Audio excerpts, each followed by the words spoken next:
So for anybody who doesn't know me, my name is Daniel Bazarian. I've been serving as the interim executive director of LTC for about 6 months at this point. And I want to start off by asking for a little bit of forgiveness, because I'm not really going to be talking too much about what LTC has done in the past year. I think that's sort of de rigueur for this event, but I'm doing that not because we haven't done a lot of really amazing work. We absolutely have, and I'm doing that not because the staff here hasn't like absolutely stepped up to the plate time and time again in some really difficult situations to make some fantastic stuff happen. They very much have, and I hope I've told them how incredible I think they are at enough staff meetings that they'll forgive me for not giving that as many flowers in this space as it certainly deserves. But rather, I'm doing that because I want to take a minute and talk about LTC looking forward, because we talk about that a lot on staff. I know that the public access industry in general is talking about that quite a lot these days. It's all good. That's okay. No. Yeah, totally fine. Sorry. I know the access industry is talking about looking forward a lot these days in general, and I want to think about like the next couple of years at LTC, because I think that we can fulfill a really important function in this community, and one that I think we're uniquely positioned to be filling. And to try to explain that a little bit, I want to describe a meme that I really like. So like memes, it is an edited version of an existing image, and that's like it's got 3 points, and the first point, and the first two are from whatever the original image. It's something stupid. It's like never ask a man his salary, 2, never ask a woman her age, and then 3 is the edited one, and it says, and never ask an indie musician why their parents' name are blue on Wikipedia. I'm glad some other folks are terminally online. And what I like about this meme is that it addresses something that I think we all kind of know about the creative economy and about like artistic culture, but that is considered somewhat like impolitic to say in art spaces sometimes. I think we want to have this really romantic notion that art is about self-expression, and TV and media is a form of art, and that the best work will float to the top no matter what. But I think on some level, we also all know that like economic structures impact people's ability to make art, like period. And that's obvious on one level. Like if you're working a bunch of jobs, you don't have time to go make art, or if you can't afford your brushes, then you can't paint or something like that. But I think that's like particularly pronounced in media, because the gear that you actually need to be doing this work is like prohibitively expensive a lot of the time. I mean, I always liked watching movies and TV shows and stuff when I was younger, but I didn't really get into like making video until I had taken some time off from college to work full time. And suddenly, I had a little bit of money to spend, and I could afford to drop some money on like a really beginner kind of videography kit. Like outside of this job, I do video work. I do like music videos and short film, that sort of thing. And I love it. And I was in a position, because I was living with my parents and because I was working full time, and my expenses were really low compared to like what they are right now, but also just compared to what most people have in terms of expenses. I was able to, over the course of a couple of months, I still had to space it out. It was still an investment, buy like a decent, mirrorless camera that was a few years old at the time, and some off-brand lenses and some like LED lights and stuff, most of which I still have and is really, really good. But that was still like something I was worried about spending all that money on, but I definitely wouldn't be able to do what I'm able to do today, whatever that is, in video, if I hadn't done that.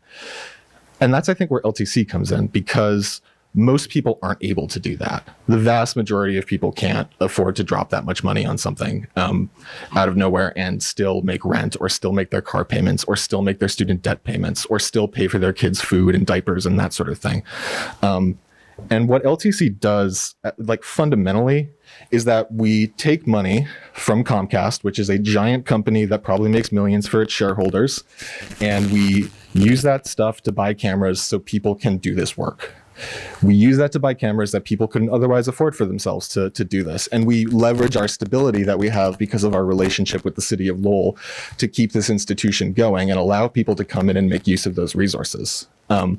We perform, I think, an essentially redistributive function in that sense. And we're moving, I think, towards providing greater equity in the artistic and creative economy here. I think a lot of institutions in the past couple of years, especially since the summer of 2020, have been thinking about equity within their institutions, particularly within diversity, equity, and inclusion initiatives, which is great because that's all sorely overdue. But I do think that a lot of people who've probably been involved in those talks and those like initiatives within their institutions will tell you that it can be frustrating because a lot of the times institutions aren't willing to move money or to move like organizational priorities and practices to allow for the actual material changes that would need to happen to create greater diversity, equity, and inclusion.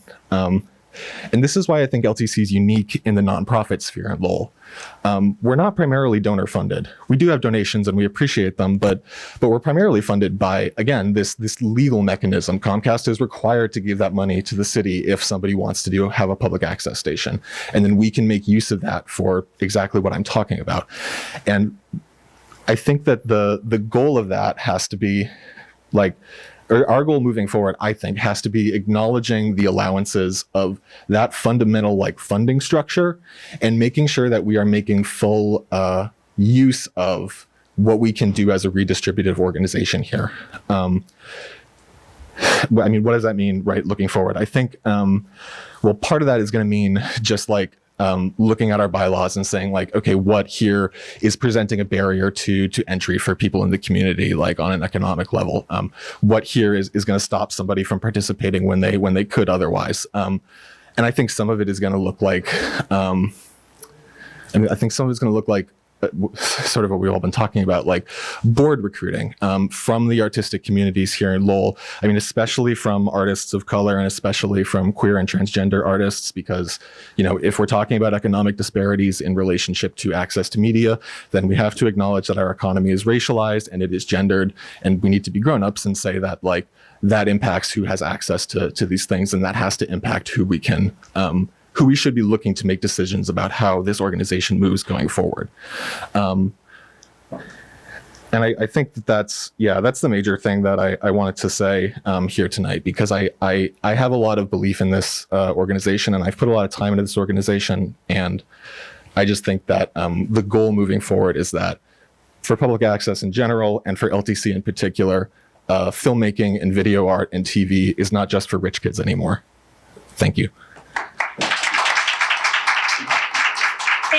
Thank you, Dan. You're fantastic. Oh, I have to pass it off. So we're moving into our awards ceremony, and I'm going to pass that off to my colleague Wednesday. Thank you, Dan. Hi, everyone. Thank you for coming through to the LTC annual dinner tonight. It is so good to see everyone. I have a written script that I will look at and then try to make out what I said. So I start off with, hey, folks. For those who don't know me, I'm Wednesday. I'm the media specialist here, which means I do a bit of this and a bit of that. Welcome to the awards section of tonight's dinner. We have 4 categories, including volunteers, interns, partners, and members. These awards go to exemplary community members who have left an indelible impression on LTC, whether through the work they put into their own programming or the assistance they generously offer in helping us with ours. LTC is an exciting place because it is at the confluence of so many communities and groups that comprise the city. It is a space where you can find youth groups, politicians and city workers, various nonprofits, artists, students from colleges and universities all over the area, and all kinds of folks curious about what they can create here. The stories they bring to the space range from silly sketches, experimental artistic expressions, earnest pursuits of knowledge and understanding, and accessible local governance and resources. This is a space that is intergenerational, interdisciplinary, and intersectional. I'd also like to acknowledge the staff here. Dan, Nari, Steve, Chris, Courtney, and Andrew. This is such a technically savvy, energetic team full of joy and humor. I'd also like to thank our board. Without your support, we wouldn't be able to create such fulfilling and engaging work. I'm very grateful for y'all. You guys are absolutely essential in every meaning of the word. This is a rapidly evolving age. You can see it in the technology and you can see it in the stories. I am so excited to see how LTC can evolve going forward, and the possible futures are thrilling to contemplate. But without further ado, I would like to acknowledge our volunteers of the year. Now, our first volunteer is Thomas Chin. He is a graduate student studying engineering, so he has classes tonight. But I wanted to acknowledge that he helped us a ton with pride with our coverage of the city flag raising, as well as the general event coverage of the day in general. He also helped out with a long day of interviewing artists for our Handmade Art series, a series in which we interview artists from all kinds of mediums, all kinds of backgrounds, to learn more about barriers to entry, their thoughts on what makes Lowell a different place to create, and how we can position ourselves as a space that supports artists. He did give me a little excerpt that I will go ahead and read, and this is me doing that now. Sorry I couldn't make it to receive this award, although it means a lot to me to have achieved this honor for volunteering for things at LTC that I just thought were fun. LTC currently serves a diverse and complex community with unique issues and perspectives. LTC helps give a voice to these perspectives and shines light on the issues that affect you and I. So in my eyes, the most immediate way for LTC to better serve the community is to seek out and bolster people like Dan, Wednesday, oh, that's my name, and others at LTC. Because without their help, I would not have had the passion to do the work I did and to ask the questions that I asked. I am not sure who incorporates the audience tonight, but I encourage you to stop and chat with any of the LTC employees, as long as they are not too busy. Oh, thank you, Thomas. Because whatever they are creating is exciting and most likely impactful to you or someone you know. I should also follow up with that we prompted our award winners to answer a question, which is, how can LTC serve our community? Which is why Tom said those things. So I'd like to give a round of applause to Thomas, who is not here, but we will show this to you later on in the video. Yeah, Thomas, excellent. Our second award winner is Corey Dume. He also helped with several handmade art videos, including our interviews with Tracy Levesque and Kirk Wallace, and was also a volunteer at Folk Fest, helping out with our various Studio A productions. He was also present at many of our Media Makers, or at least a couple of our Media Maker sessions, yeah, and helping out with editing throughout the year. Please give a warm round of applause to Corey Dume.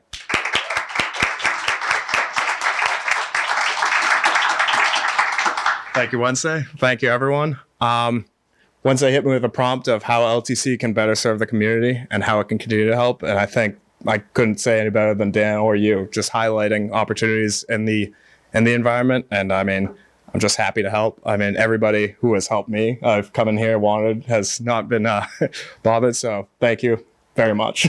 Absolutely.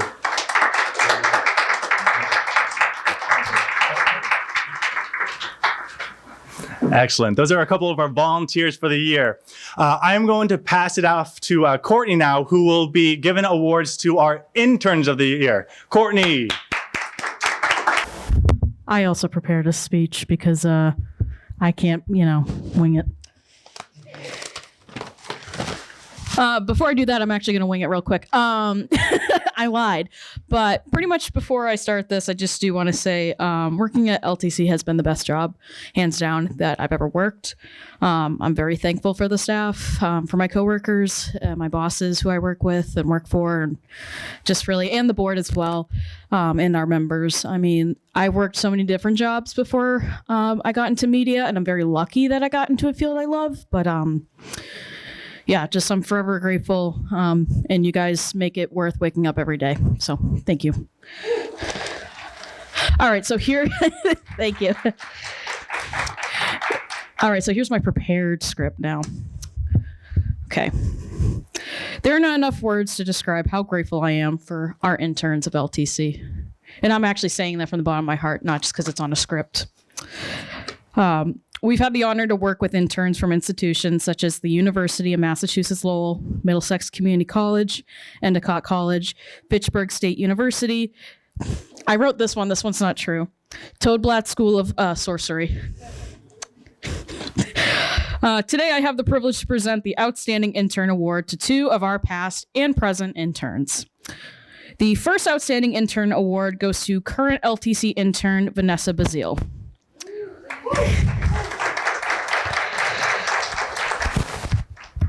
Vanessa is currently enrolled at UMass Lowell and was first introduced to LTC during her TV production class at UML, which was partly held upstairs in Studio A. And since then, she's interned here at LTC for 2 semesters. That's pretty good. And is currently working on the Lowellian, which is an ongoing interview series that is actually being worked on right now and that the interns have worked so hard on. And I am so proud of them for that. She's also worked on a 2-part series called GTKM, which is an interview series of local musicians. It's also on our YouTube if you want to check it out. Pretty much what I'm also getting at is that Vanessa's a really good interviewer. But overall, I believe Vanessa has been she's actually absolutely been one of our most hardworking and eager to learn interns that we've ever had.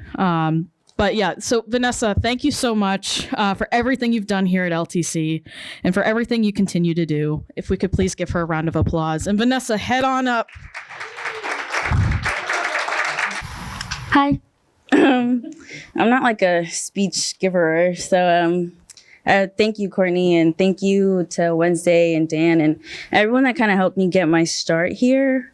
LTC is great. Like Courtney said, it's a good place to be, a good environment, and really cool people. In terms of the prompt that Wednesday explained earlier, I think one way that LTC can continue to serve the community is just to continue to hire and welcome in super cool interns like me and my friends. We talk to a lot of people and we hear a lot of stories. And when we receive these stories, you can kind of tell that these are things that they've been wanting to talk about for a really long time. So I think sending interns out to just give the community a voice, I think that's one way. Yeah, thank you. All right, victim number 2. Today's final Outstanding Intern Award goes to former LTC intern James Costigan. James is a graduate of Fitchburg State University and interned here at LTC full-time during his last semester.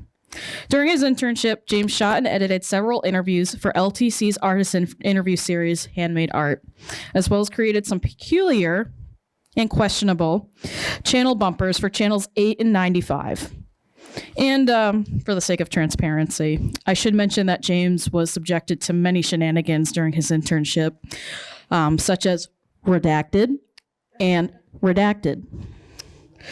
But before I send James up here, not against his will or anything, I would like to give him also a round of applause, if we could. Hello.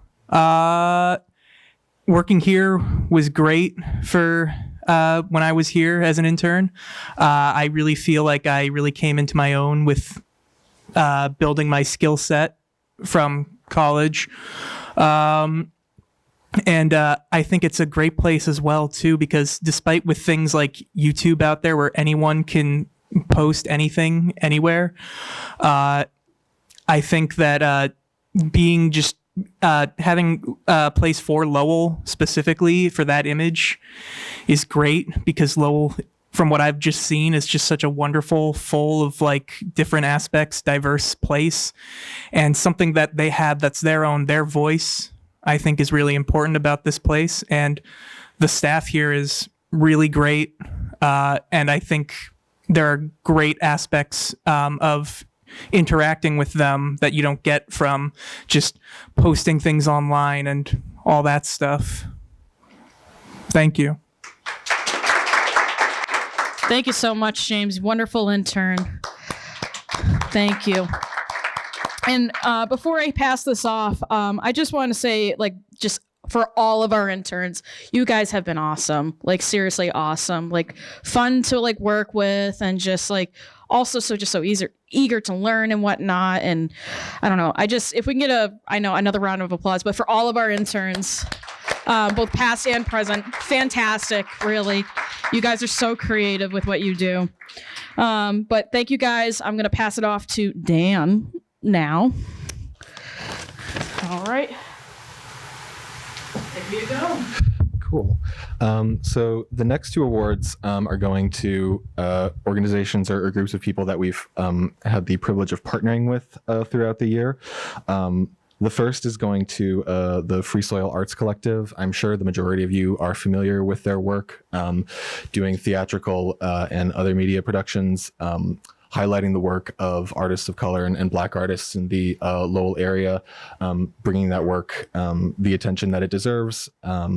And we've been really honored to have worked with them on a couple of productions throughout the year. They hosted their Vital Voices series, interviewing artists of color here at LTC, and we live streamed it several times. And we look forward to continuing to work with them in the future. Krista Brown, the founder of Free Soil Arts Collective, could not be here tonight because, as always, she's hard at work on their next production.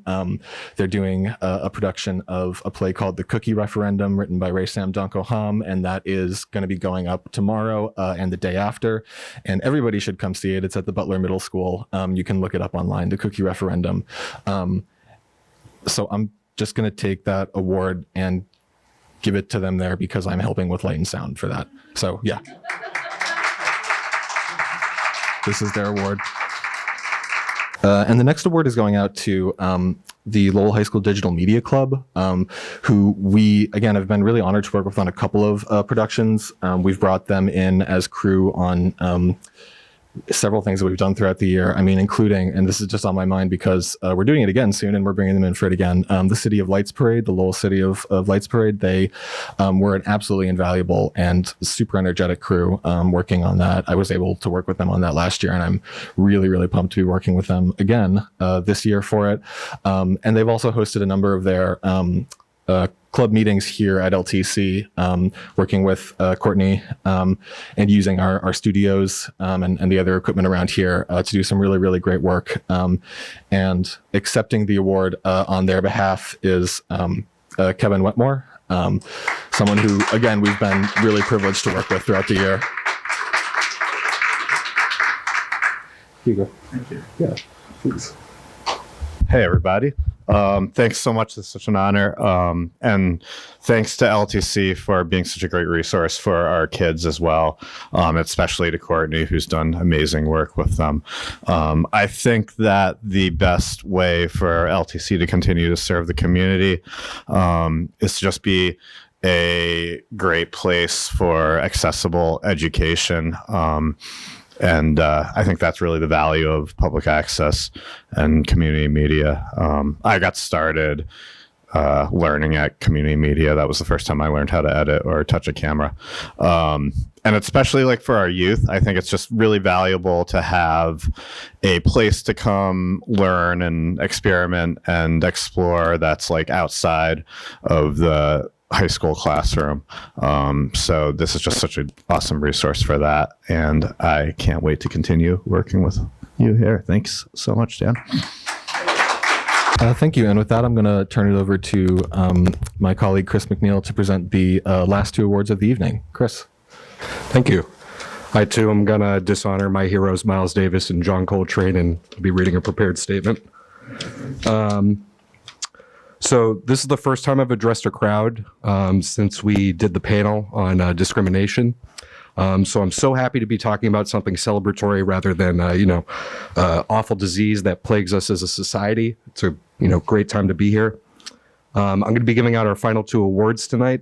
The first of which is the LTC Spirit Award. As you can guess by the name, this is someone who embodies the spirit of LTC. I first met our award winner 3 years ago when she auditioned as the host for our LTC news program. She's since started a program of her own, Hora de Poetisa. Did I do that okay?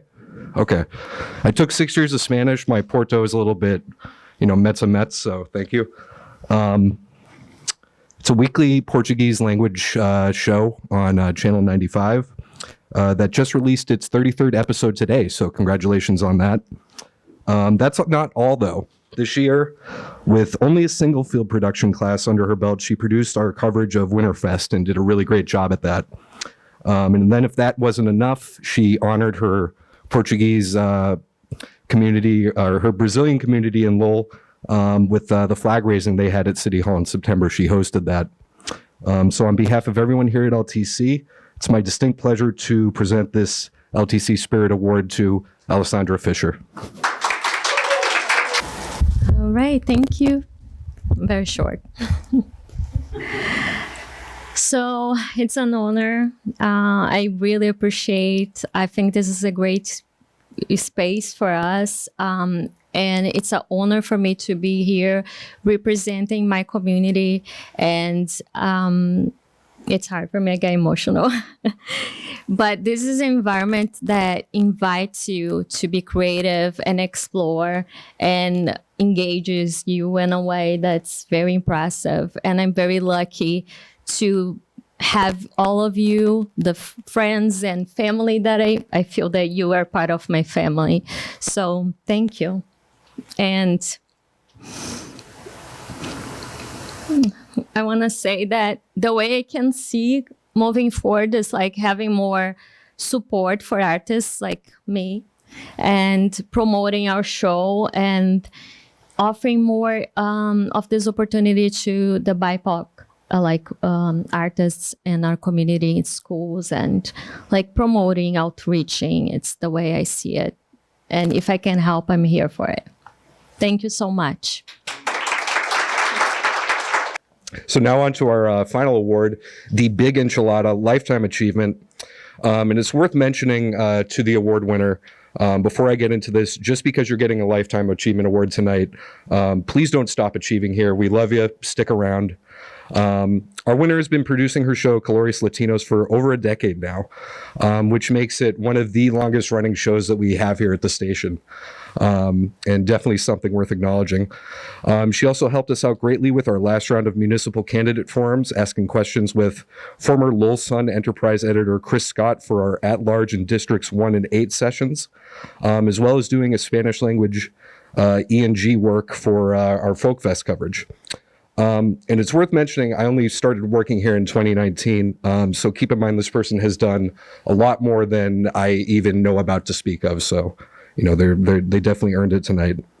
Now, while those are all great in their own right, I think I speak for more than just myself here when I say that one of her greatest achievements happened just recently when she gave Spanish language field production classes to local youths. I can't think of a better instance of a member really stepping up, going above and beyond to help us in our mission of bringing media know-how to the people. It made me feel so overjoyed to be involved with an organization with members like her. Truly, truly honored. As a matter of fact, the minute that I heard that these classes of hers were happening, I said that this person needed this award, no question. So let's stop delaying and join me now in congratulating Nancy Pena. Don't forget the ring. Thank you, Dan.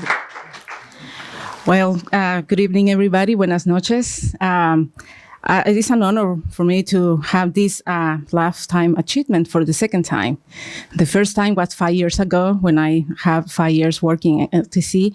I am from Guatemala originally. I am in the United States for the last 21 years. I think my English now is fluent than 5 years ago. But also I want to thanks to everybody who has helped me since I stepped in the LTC. That was almost 11 years ago. I want to mention Dan Toomey, Gloria Polite, Jessica Wilson, Eric Sack, Peter Sacklick, now Steve and Wednesday, and Dan. Excuse me. I'm so emotional. I forgot. I'm sorry. Chris. Thank you, Chris, and everybody who is helping me lately here at LTC. I think I have 2 minutes. Also, I want to thanks to Carney and everybody. I'm forgetting. I forgot if I'm forgetting some names, but I'm so emotional. I'm a journalist. And when I moved to United States, I learned then to bring educational information, but most importantly, to bring our culture to you guys, to share with all of you. That was the goal of my show. And the way Colores Latinos started was because one day I was watching a production from the Discovery Channel. It was a miniseries. And they were showing the worst jails of the Latin America. And I thought, wow, they have like millions of dollars to produce that. How about if they go to Guatemala, Colombia, Puerto Rico, Brazil, everywhere to show the beauty that we have, our culture, our language, our food, dancing, etc. So that day I decided to do something, and I was looking. And I learned about LTC, and the first person who welcomed me was Dan Toomey. And he says, you know, you can do it, but I didn't know then I had to learn to edit. Right? And I was so excited. I'm like, I can start tomorrow. And he says, do you know how to edit? I'm like, no, I'm a journalist. I just talk in front of the cameras. And he says, no, you had to take the classes. So it took me 1 year to sit here with Peter, with Eric, Steve, and a lot of people to learn how to edit, to learn how to use the cameras, mic, etc. So at the end of the day, I put the show together, and that was in June 29, 2012, the first show. And it was about high blood pressure with one of the doctors. I also work at Dana-Farber Cancer Institute with cancer patients. So I understand the need of education and prevention. So my show is a mix of educational things, cultural things. And as Chris mentioned it, lately this year we have a workshop for kids, 7 to 12, to talk about production in Spanish. I just want to thank you, but I have a surprise today for all of you guys. I cannot do this alone. I have help. I need some help, and I am working with a lot of people. But I want to recognize today two special people in my life that are helping me unconditional for the last 10 years. So I have my own recognition award. I asked permission to Dan and Wednesday. So first of all, the surprise is this. Today I wanna recognize Astrid Grisales in appreciation of your commitment, time, and support. Thank you for your contribution to my success and Colores Latino success. So this is for you, so please come here and accept it. And I am gonna ask you, please, guys, to give her applause, please, because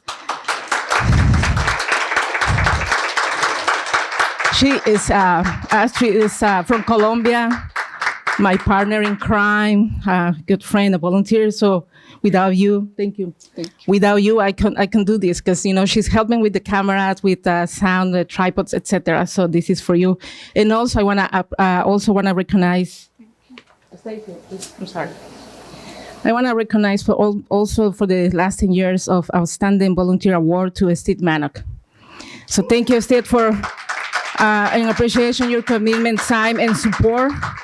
I want to thank you because you were here for the last 10 years helping me with technology, advice, and your wisdom, and you've been so patient to help me. So I just want to take this opportunity to recognize those two wonderful people and volunteers who helped me unconditional. And I hope them for you guys, keep helping me. And I know I have crazy ideas and about crazy equipment, and both of them are willing to listen and willing to help. So thank you, all of you. And today was a special time for me to receive, but also to give and recognize. Thank you.